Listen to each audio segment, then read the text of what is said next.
Constable મિત્ર છે યુપીના અને પોતે હિન્દી ભાષી છે છતાં પણ એઓ ગુજરાતમાં રહીને ગુજરાતીની અંદર ગુજરાત પોલીસની ભરતી પાસ કરી છે। रिटर्न में 78, रनिंग में 20 और एनसीसी के 2 नंबर। तो ऐसे मिला कि मेरे 100 नंबर पूरे हो गए हैं और मेरा गुजरात में 134 134वां रैंक है और सूरत जिले में 5वां रैंक है। नसीबों पे क्या जाता है ऐ गालिब, नसीबों पे क्या जाता है ऐ गालिब, क्योंकि नसीब तो उनके भी होते हैं जिनके हाथ नहीं होते। अगर आप मेहनत करते हैं, अपने विचार सही रखते हैं, अपने माता पिता को आदर्श मानते हैं तो मेहनत करिए, भगवान सभी के साथ न्याय करता है, आपके साथ। મિત્રો તો આજે આપણે ફરીવાર એક પોલીસ કોન્સ્ટેબલ મિત્ર સાથે મુલાકાત કરવાની છે અને જે પોલીસ કોન્સ્ટેબલ મિત્ર છે યુપીના અને પોતે હિન્દી ભાષી છે છતાં પણ એઓ ગુજરાતમાં રહીને ગુજરાતીની અંદર ગુજરાત પોલીસની ભરતી પાસ કરી છે અને એમને સુરતમાં પોસ્ટિંગ હાલ મળી છે અને જે તાજેતરની જ ભરતી હતી 2021ની તો તે પાસ કરી છે। તો એમના વિશે આપણે એમની થોડી કહાની જાણીશું। તો સૌથી પહેલા એમનું ઇન્ટ્રોડક્શન લઈશું। તો સાહેબ આ તમે આવશો અને અમારા દર્શક મિત્રોને થોડો इंट्रोडक्शन આપનું જણાવશો। मेरा नाम दीपक कुमार नरेंद्र भाई मिश्रा है और मेरा मूल वतन उत्तर प्रदेश प्रयागराज जिला। हाल 20 साल से हम सूरत में ही रहते हैं। और आपका रैंक कितना है वो बताइए। मेरे रिटर्न में 78, रनिंग में 20 और एनसीसी के 2 नंबर। तो ऐसे मिला कि मेरे 100 नंबर पूरे हो गए हैं और मेरा गुजरात में 134 134वां रैंक है और सूरत जिले में 5वां रैंक है मेरा। ओके ओके बहुत बढ़िया सर ने सूरत जिले में 5वां रैंक हासिल किया है वो भी जनरल कैटेगरी में। जी जी बहुत अच्छा। 12वीं होने के बाद मैंने इंजीनियरिंग के लिए फॉर्म भरा, लेकिन फिर अंदर से ऐसी आवाज है कि 4 साल इंजीनियरिंग करूं, उससे अच्छा है कि बीएससी कर लेता हूं। फिर मैंने बीएससी किया, 3 साल मेरा बीएससी पूरा हुआ और उसके बाद ये सोचा कि ठीक है बीएससी हो गया, अब क्या करें। आगे के लिए सोच विचार में ही था कि कुछ बच्चों को देखा कि तैयारी कर रहे हैं, सरकारी भर्ती में जा रहे हैं, तो हम भी प्रयास करते हैं एक बार। तो शुरू किया, लेकिन अभी फैमिली को मुझे ऐसा फील होने लगा कि फैमिली को मेरी ज़रूरत है, कुछ काम मुझे करना पड़ेगा। इसके हिसाब से फिर मैंने टीचिंग शुरू की। मैंने मेरे बीएससी जब मैं फाइनल ईयर में था तब से मैंने टीचिंग करना शुरू किया और मैं पढ़ाने लगा। मैं गणित पढ़ाता था। फिर बीएससी पूरा हुआ, उसके बाद बच्चों को देख के तैयारी किया, तैयारी के साथ-साथ टीचिंग भी कर रहा था। लेकिन कुछ समय के बाद फिर मैंने तैयारी छोड़ दिया, क्योंकि कोरोना आया और कोरोना के समय ऐसा हुआ कि अब तैयारी नहीं, अब आपको फैमिली बैकअप की ज़रूरत है। फिर मैं उस समय बहुत सारे अलग-अलग प्रकार के काम किए कि भाई फैमिली की ज़रूरत पूरी हो सके। उस हिसाब से काम किया और आगे जब कोरोना का एक लहर खत्म होने के कगार पे था, तो गुजरात सरकार की कांस्टेबल की भर्ती आई, तो ऐसा लगा कि शायद अगर मैं भी प्रयास करूं और अगर हमारे पीछे भी सपोर्ट हो, तो इसके हिसाब से फिर कांस्टेबल की तैयारी शुरू की। तो सर आप यूपी से हो फिर गुजरात में अभी रहते हो लेकिन तुम आउट स्टेट वाले होते तो कैसे एग्जाम गुजरात सरकार की दे सकते हो उसमें क्या प्रोसेस होती है वो आप थोड़ा बताइए। ऐसा है कि आउट स्टेट के लिए हमारे गुजरात सरकार में कुछ ऐसे बाउंडेशन नहीं है कि आउट स्टेट के बच्चे नहीं भर सकते। एक नेसेसरी कंडीशन है कि परीक्षा आपको गुजराती में देनी होगी और मुझे परीक्षा गुजराती देने में तकलीफ इसलिए नहीं हुई क्योंकि जो मेरी पढ़ाई हुई है 1 से लेके 12वीं तक में, उसमें पहली क्लास से लेके 10वीं क्लास तक हमारा एक विषय गुजराती होता है गुजरात सरकार में। तो गुजराती विषय को बचपन से ही पढ़ा है, गुजराती बोल भी सकते हैं और गुजराती लिख भी सकते हैं, तो गुजराती में तकलीफ नहीं है। आपको गुजराती समझ आना चाहिए, लिखने आना चाहिए, जवाब देने आना चाहिए। तो इसमें भाषा का कोई बाउंडेशन नहीं है, आपके पास कितना नॉलेज है सरकार ये चेक करती है। तो इसके हिसाब से फॉर्म भरने में कोई तकलीफ नहीं, फॉर्म भर दिया, हम यहीं के पढ़े हुए हैं और किसी स्टेट के बच्चे भी फॉर्म भर सकते हैं। यदि आप गुजराती पढ़ सकते हैं और प्रश्न पत्र को उसका पढ़ के जवाब दे सकते हैं तो कोई भाषा का तकलीफ नहीं है। ओके ओके तो इसके बाद आपने जो तैयारी शुरू की और कितनी कितनी मुश्किलें आई और कैसे तैयारी की तो वो आप थोड़ा दर्शक मित्रों को बता दें। देखिए, अगर आप घर के बड़े लड़के हैं और आपको काम करना पड़े, बड़े हो या छोटे, अगर आपकी फैमिली में ज़रूरत ऐसी आ रही है कि आपको काम करना पड़े और आपके काम किए बिना परिवार का आर्थिक गुजारण थोड़ा मुश्किल होता है, तो कोई नहीं, मेरा सबसे पहले तो सभी जितने भी विद्यार्थी और मेरे मित्र आज देख रहे हैं, उनको मेरा सबसे पहला संदेश ये है कि आप बिल्कुल घर के परिस्थिति को देखते हुए आप काम करिए, काम करना आपका फ़र्ज़ है। आप अपने परिवार को अकेला नहीं छोड़ सकते। हाँ, अब आपके अंदर अगर कोई ड्रीम है, आप सोच रहे हैं कि नहीं मुझे भी समाज के लिए, लोगों के लिए कुछ करना है और अपने परिवार के लिए भी कुछ करना है, तैयारी करनी चाहिए। तो बिल्कुल, आप अपने काम के बाद अलग से समय क्योंकि अगर आप सोच रहे हैं तो आपको समय देना पड़ेगा। आप अपनी दूसरी जो अननेसेसरी चीज़ें हैं उनको कम करके आप पढ़ाई को समय देके अगर दिन में 3-4 घंटे अगर आप पढ़ाई को दे सकते हैं।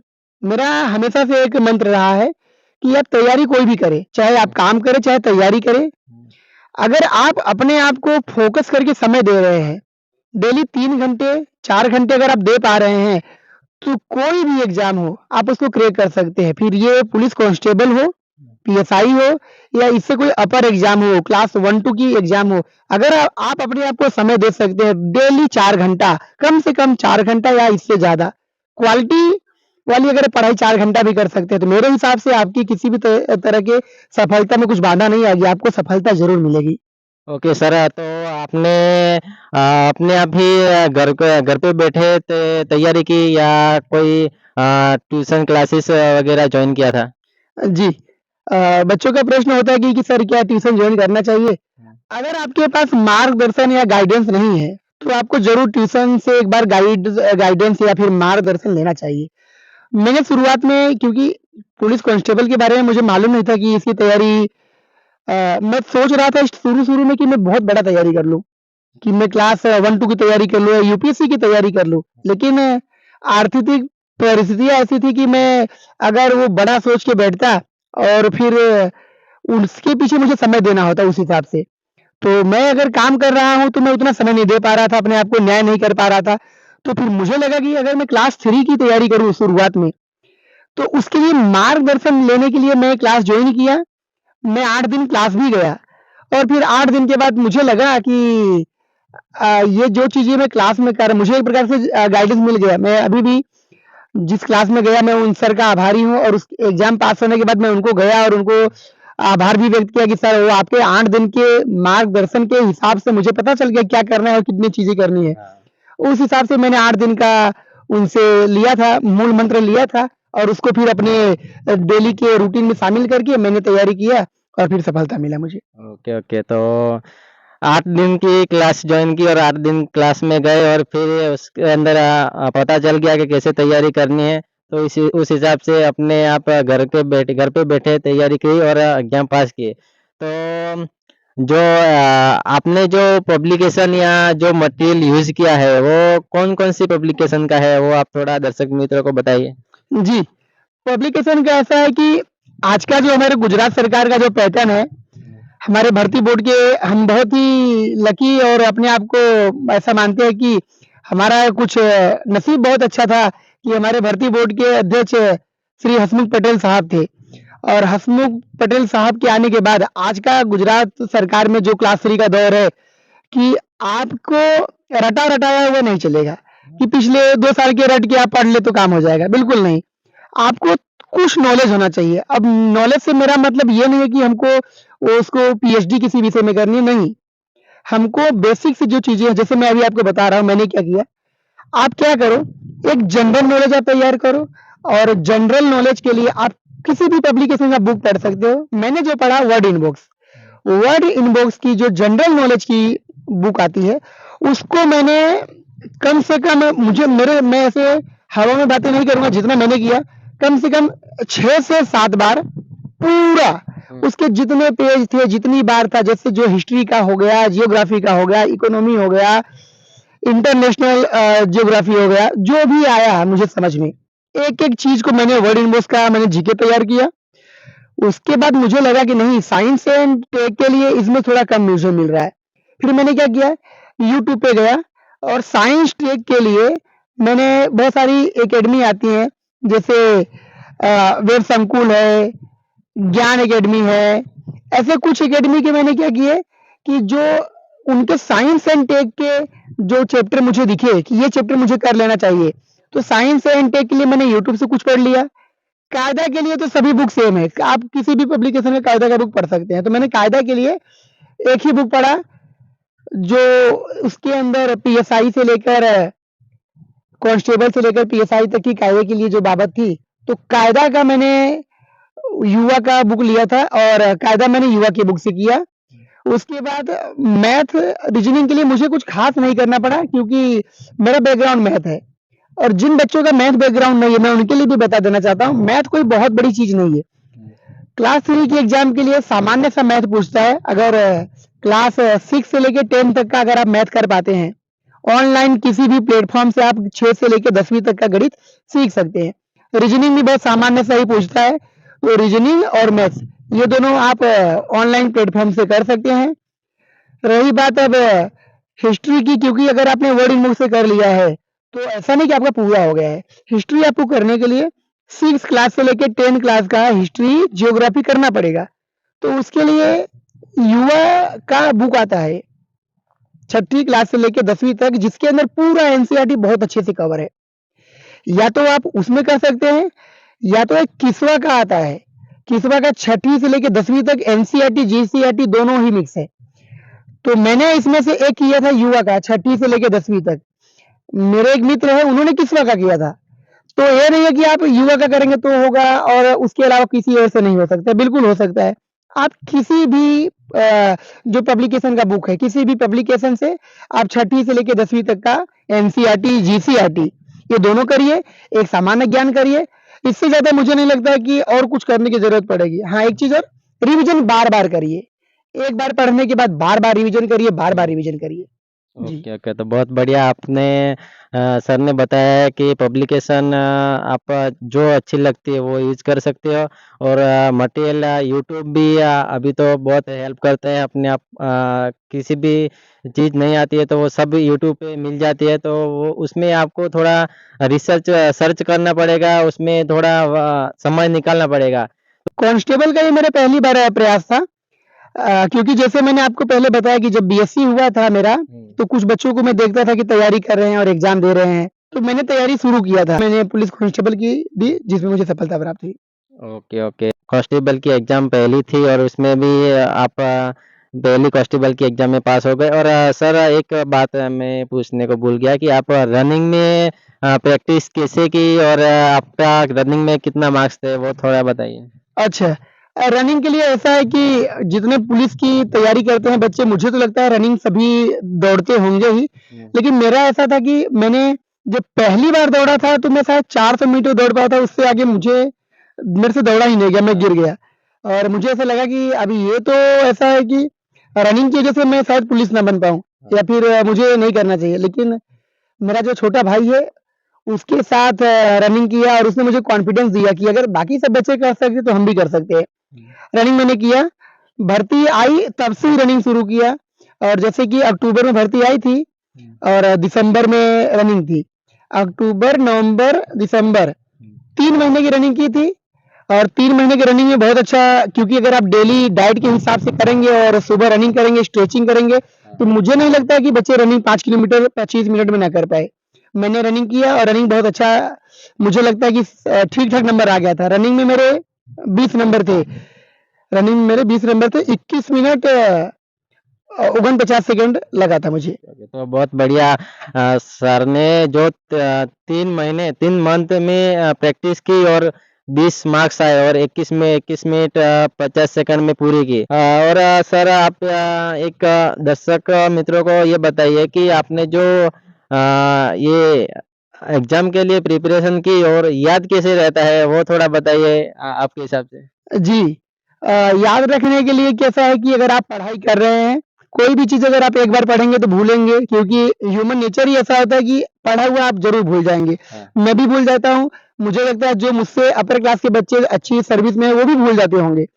तो भूलना तो मानव की सबसे पहला गुण है कि मनुष्य भूलेगा। लेकिन अब याद कैसे रह जाता है? एक बार पढ़ लिया, दूसरी बार पढ़ लिया, रिवीजन।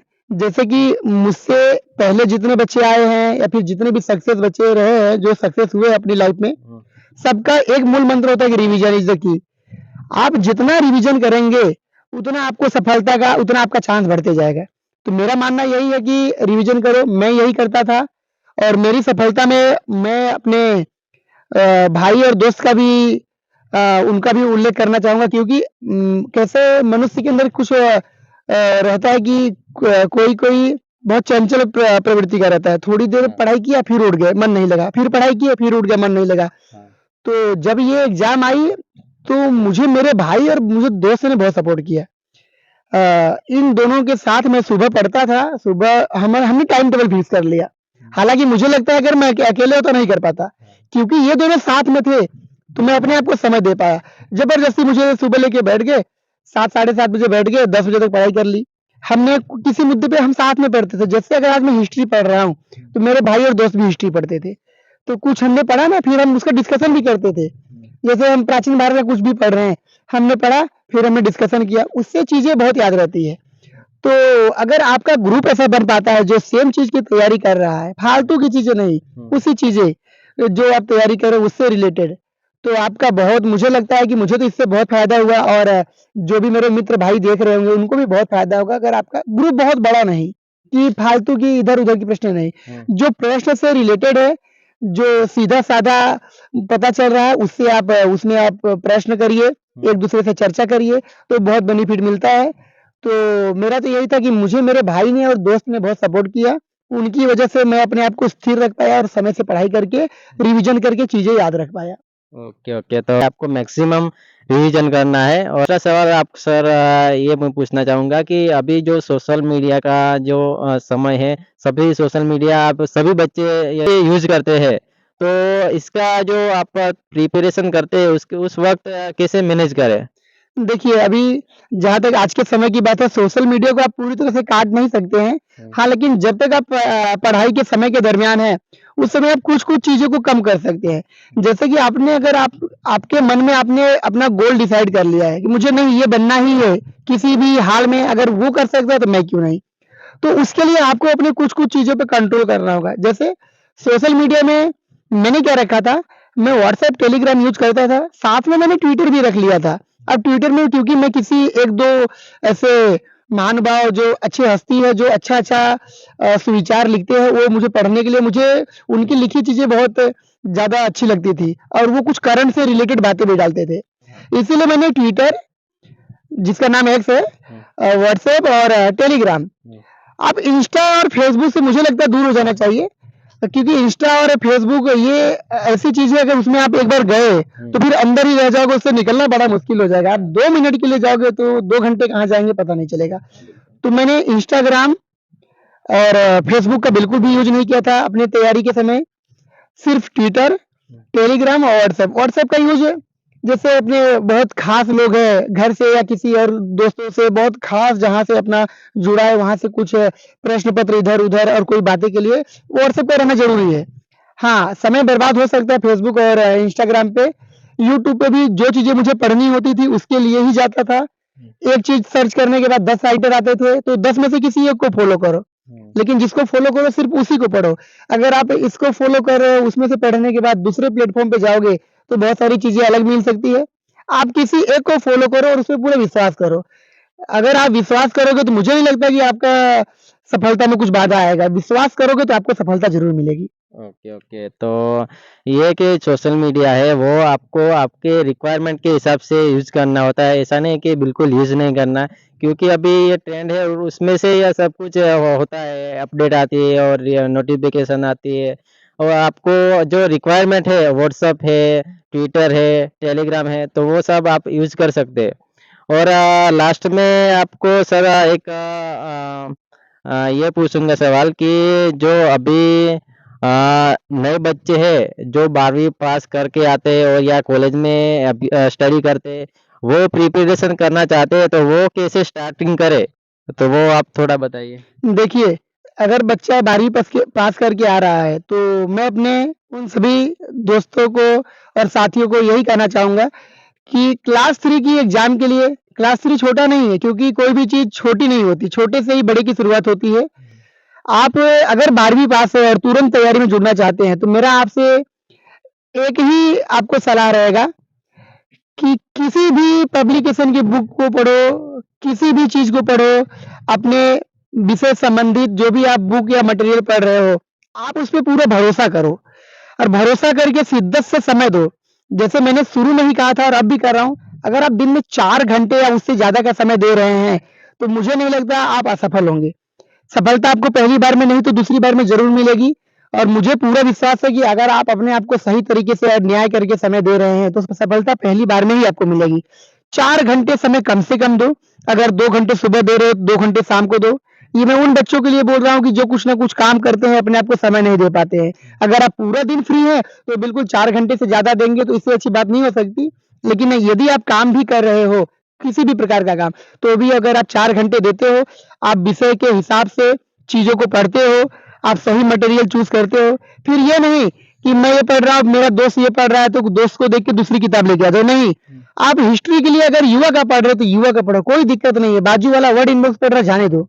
आप उस पे विश्वास रखो क्योंकि आपकी चीज़ें ही उसमें है। कुछ इधर-उधर की चीज़ें 1-2 कम और ज़्यादा होती है। एग्ज़ाम में सबको प्रश्न मिलेगा और प्रश्न हमारा एनसीईआरटी, जीसीईआरटी से ही रहता है। तो उसका जवाब उसमें भी लिखा है और उसमें भी लिखा है। आप भागिए मत, किसी एक चीज़ पे स्टक रहिए और जिस चीज़ पे आप स्टक है उसके हिसाब से तैयारी करिए, खूब विश्वास रखिए, विश्वास के साथ तैयारी करिए। मुझे पूरा विश्वास है, अगर आप विश्वास के साथ तैयारी कर रहे हैं, अपने आप को समय देके न्याय कर रहे हैं, तो सफलता आपको ज़रूर मिलेगी।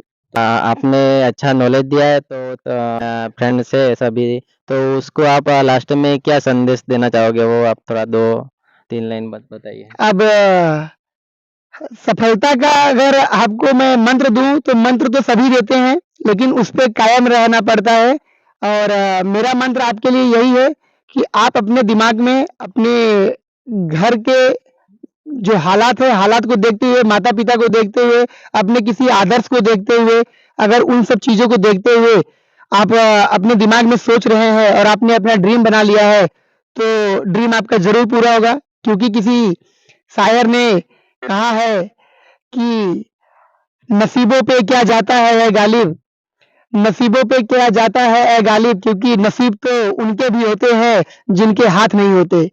तो मेरा यही कहना है कि आप नसीबों पे मत जाइए, आप मेहनत करिए। अगर आप मेहनत करते हैं, अपने विचार सही रखते हैं, अपने माता-पिता को आदर्श मानते हैं, तो मेहनत करिए। भगवान सभी के साथ न्याय करता है, आपके साथ भी न्याय होगा, लेकिन मेहनत करना होगा। मेहनत करके काम करिए, सफलता आपको ज़रूर मिलेगी। तो thank you so much sir, खूब-खूब अभिनंदन था हमने। Thank you very much. Thank you. Thank